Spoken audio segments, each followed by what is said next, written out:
asking anything unto God, परमेश्वर से कुछ भी पूछने के लिए do you know that you need to do क्या आप something? जानते हैं कि आपको कुछ करना पड़ता You है? need to go and sit in prayer.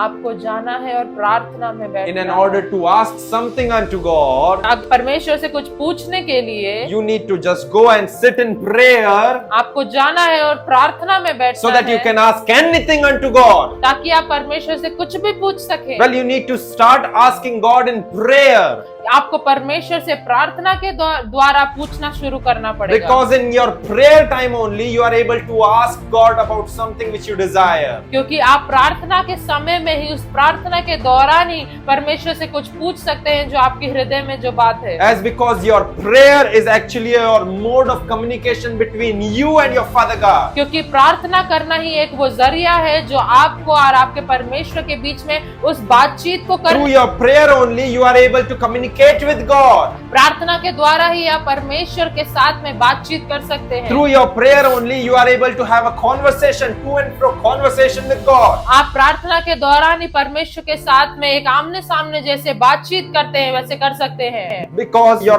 prayer is only the communicating language between you and your God. क्योंकि प्रार्थना ही वो एक भाषा है जिसके द्वारा आप परमेश्वर के साथ में बातचीत कर सकते I हैं। said that your prayer is only the communicating language between you and your God. मैं कह रहा हूँ कि आपके और आपके परमेश्वर के बीच में प्रार्थना ही एक वो माध्यम है और वो भाषा है जिसके द्वारा आप परमेश्वर से बात कर So सकते in an हैं। order to ask anything, तो अगर परमेश्वर से यदि कुछ पूछना है तो you just need to pray. तो आपको प्रार्थना You करना just need to पड़ेगा, pray. आपको सिर्फ प्रार्थना करना पड़ेगा, Because your prayer is only the language which God hears and which God understands. क्योंकि प्रार्थना ही वो माध्यम है या प्रार्थना ही वो भाषा है जिसे परमेश्वर सुन सकता है और समझ सकता है। I said that your prayer is only the language which is heard by God and which is understood by God. प्रार्थना ही वो भाषा है जो परमेश्वर के द्वारा सुनी जाती है और परमेश्वर के द्वारा समझी जाती We है। often say that God didn't hear,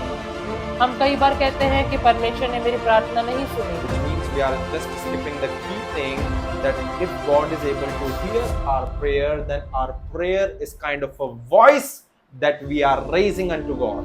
तो यदि अगर परमेश्वर ने आपकी प्रार्थना को सुना है तो प्रार्थना वो एक आवाज है जो आपके द्वारा परमेश्वर की ओर भेजी जा रही है। And when you are raising your voice जब आप अपनी आवाज को बढ़ा रहे हैं with a local dialect or a language, जो एक भाषा के जरिए, एक भाषा में, then that language is called as prayer. तो वो जो भाषा है उसे प्रार्थना कहा जाता है।